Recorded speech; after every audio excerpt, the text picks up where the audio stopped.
Então agora, pessoal, correndo mesmo, por conta aí da paciência de vocês. Eu comentei agora há pouco que eram 40 desenhos, 10 projetos estão todos delimitados. Vou resumir um minutinho para cada um. Um primeiro e mais importante projeto, eu sou um profissional especialista da área de proteção e defesa civil.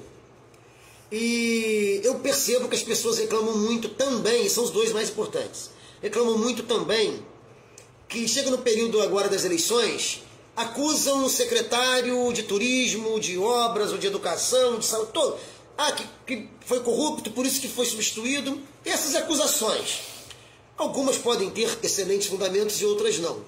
Mas sabe por que fica apenas da boca para fora o blá blá blá e não se chega a um denominador comum, a gente nunca descobre o que aconteceu? Porque não existe Itaperu no sistema. Isso existe em algumas cidades brasileiras. Eu não tenho tempo aqui de explicar o projeto direitinho. Um sistema de defesa anticorrupção. É um sistema de defesa de denúncia anticorrupção. Não é apenas um disque de denúncia igual denunciar crime para a polícia militar, não.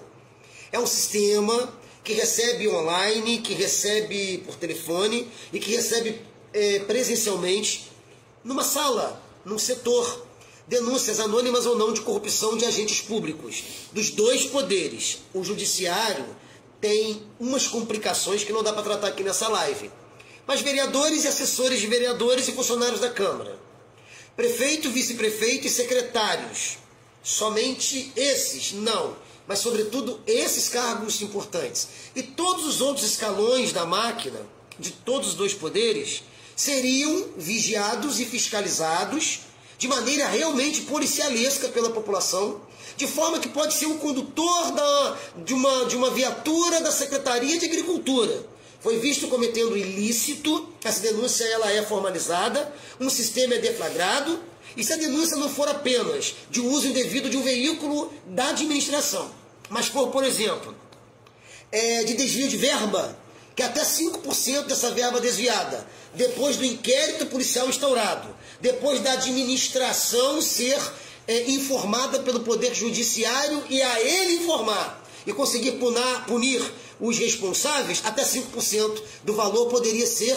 entregue para o denunciante. Sistema de denúncia contra a corrupção operante de verdade é um projeto de lei, não tirei da minha cabeça, estou copiando de cidades mais avançadas e que nós teríamos uma tranquilidade para não chegarmos em 2028 e ficarem fazendo acusação que agentes públicos desses dois poderes desviaram as suas funções, desviaram recursos, cometeram ilícitos e crimes. Beleza? Esse é um. O segundo, tão importante quanto esse, é a minha proposta de que 50% do subsídio, agora sim, não de todos os agentes públicos, apenas do prefeito, do vice-prefeito, de todos os secretários e de todos os vereadores. Vou repetir. Prefeito, vice-prefeito, todos os secretários e todos os vereadores teriam redução automática do seu subsídio, seu salário, sua remuneração, seu pagamento, toda vez que o Poder Executivo, o gabinete do Executivo, decretasse uma situação de anormalidade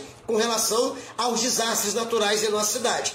Ou antropogênicos ou tecnológicos, não importa. Houve a decretação de uma situação de anormalidade, elas são duas. Situação de emergência, estado de calamidade pública, automaticamente o subsídio seria reduzido. Professor, se esse projeto passar, e eu garanto passar pela Câmara, que eu tenho os meus meios para fazer passar, e se passar na Câmara, depois de uma deliberação, de todo mundo entender, isso resolveria o problema? Cuidaríamos das vítimas? Recuperaríamos o cenário? Conseguiríamos resolver a questão da vulnerabilidade do cenário pós-desastre? Não.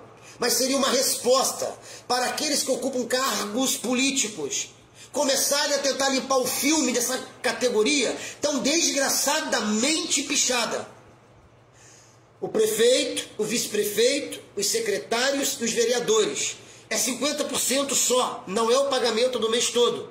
E é óbvio que todos nós conseguiríamos conviver tranquilamente com 50% do nosso subsídio, por quanto durar a decretação. Prefeito decretou 90 dias de situação de anormalidade. Esses 90 dias, 50% no primeiro mês, 50% no segundo, 50% no terceiro, de todos esses cargos. Não é para recuperar o cenário do desastre. É para mostrar à população que tapinha nas costas não resolve.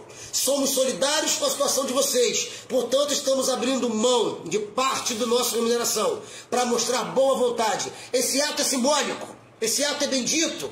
Esse ato ajudaria a melhorar a imagem e reputação de todos os políticos dessa cidade. Segundo projeto. 2 projetos na área de educação. Regulamentação da Lei 13.722, que é a Lei Lucas, tornando-a pela Câmara dos Vereadores uma lei municipal. Ainda não é. Eu trabalho junto à Secretaria de Educação no processo de capacitação desses professores e desses profissionais da equipe multidisciplinar da Secretaria de Educação, mas nós ainda trabalhamos com uma lei federal, que ela não é perfeita, porque ela foi feita para um país continental. Itaperuna precisa ter a regulamentação da Lei 13.722, e não tem ainda. Uma lei que foi aprovada pelo presidente, então presidente da República, Michel Temer, em 2018, era para ser colocada em prática em 2019, mas a Câmara dos Vereadores de Itaperuna, 19, 20, 21, 22, 23 e 24, ainda não teve tempo para regulamentar uma lei tão importante quanto essa. Talvez é porque o tempo é usado para tentar esbofetear um ou outro na porta da Câmara. Vou ficar por aqui. Esse é um da educação. O outro, aplicação de conteúdo formal e oficial de primeiros socorros, noções básicas de primeiros socorros, para alunos do 8º e do 9º ano do ensino fundamental e para todos os alunos dos 3 anos do ensino médio. 2, um sobre corrupção, outro sobre proteção e defesa civil. Mas ainda sobre grana, sobre subsídio dos políticos. 2 de educação, agora voltando 2 para a defesa civil. Diretamente uma área que eu atuo aqui, eu sou solidário com as pessoas que vivem em pontos e em áreas estratégicas aqui em Itaperuna. Quando a gente de defesa civil fala estratégica, é área perigosa. Parte do terreno, do território onde não se poderia edificar. Infelizmente, existe mais de 35% de edificações em Itaperuna em áreas que não poderiam edificar. A gente chama de áreas não edificantes, que é uma expressão em latim para dizer, ali não pode ter edificação e morar uma pessoa, pode fazer outras coisas. E aí sim, o sistema de engenharia pública, bancado pelo Poder Executivo, através de projeto de lei apresentado por mim, votado por nós na Câmara Municipal, para que toda família cuja renda somada chegasse a 3 salários mínimos recebesse orientação gratuita de engenharia pública para iniciar um projeto de construção com o seu pedreiro lá, para não ter que pagar, porque não paga mesmo o engenheiro, porque não tem condições de fazer isso, cuja edificação fosse até 70 metros quadrados. Então, uma área total construída de 70 metros quadrados, uma renda total numa família de até 3 salários mínimos, sistema gratuito de orientação de engenharia civil, oferecido pelo Poder Público Municipal, depois disso ser devidamente aprovado na Câmara. Um outro seria, para as edificações minimamente defeituosas, antes que chegue ao estágio de ameaça de colapso, para que haja desabamentos, como eu vivo a vida toda atendendo desabamentos, como bombeiro militar,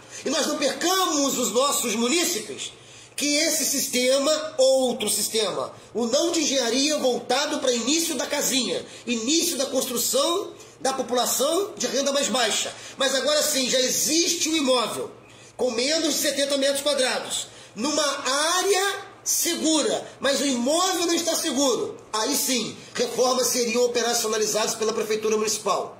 Não é de embelezamento, isso não tem a ver com tornar a casa bonita, tem a ver com tornar a casa segura. Haveria triagem, com vistorias quantas necessárias, equipe da Prefeitura realizando apenas o reparo estrutural necessário para evitar o colapso. Então nós somos 6 projetos. 2 projetos de saúde, resumidamente, mais um minutinho.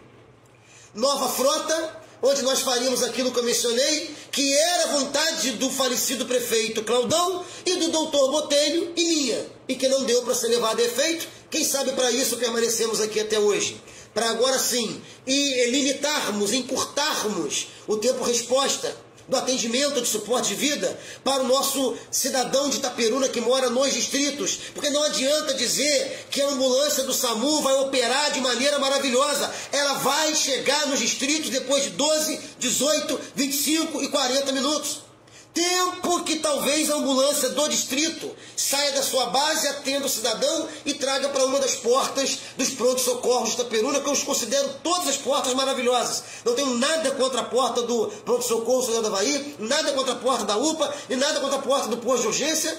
Eu tenho contra aqueles que não as tornam mais abertas do que elas deveriam estar. Então, nova frota para atender, que é o projeto antigo do seu Claudão, do Capitão Botelho e do professor Wallace. E por fim, na saúde, a tornar execuível um prontuário eletrônico digital de fato que funcione. De maneira que, estando o cidadão de Itaperuna dando entrada na UBS, ou no PU, ou na UPA, ou no hospital, nunca mais os dados se percam. Haja um prontuário eletrônico execuível, a tecnologia está aí para isso, nunca mais. O cidadão que tornou-se paciente iniciou uma investigação, teve solicitação de receita, de prescrição de medicação, de solicitação de exame, de apresentação de laudo médico, atestado, inclusive, para apresentar no ambiente de trabalho, nunca mais se perde. Cria-se um arquivo onde o paciente, se voltar daqui a um mês, 2 ou 3, porque ele displicentemente, que é coisa do brasileiro, acabou abandonando o acompanhamento da investigação clínica, volta e tem tudo anotadinho. E não tem que ficar se submetendo à condição depreciável de enfrentar fila de madrugada, inclusive tendo que pagar a pessoas para conseguir uma consulta.